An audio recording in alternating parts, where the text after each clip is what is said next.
CM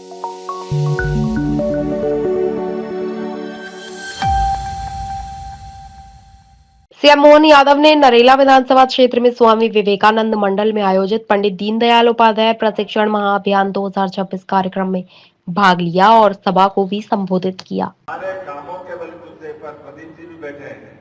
हम सब मिलकर के अलग अलग प्रकार से ये जो विषय भी देखे, जिन विषय पर अगर मैं लाइन से देख रहा हूँ तो वैचारिक अधिष्ठान, पार्टी का इतिहास विकास, कार्य विस्तार की दृष्टि, कार्य पद्धति, अपनी सरकारों की उपलब्धि, क्रियान्वयन, प्रदेश सरकार की उपलब्धि, सोशल मीडिया, एक के बाद बूथ का प्रबंधन और रात्रि के अनौपचारिक कार्यक्रम।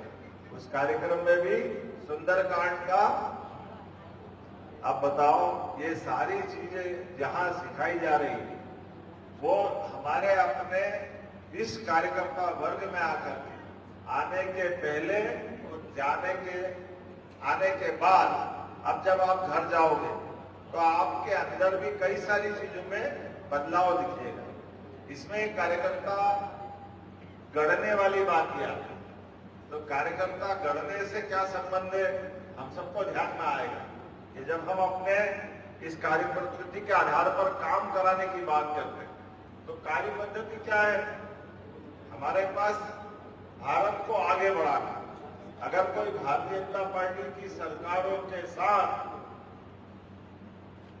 सरकार बनने के बाद क्या चाहिए हमको, एक शब्द में कोई पूछना चाहे तो एक शब्द क्या है, वो शब्द है भारत माता की। इसका मतलब देश सबसे पहले। हमारे लिए समझ में आ गया।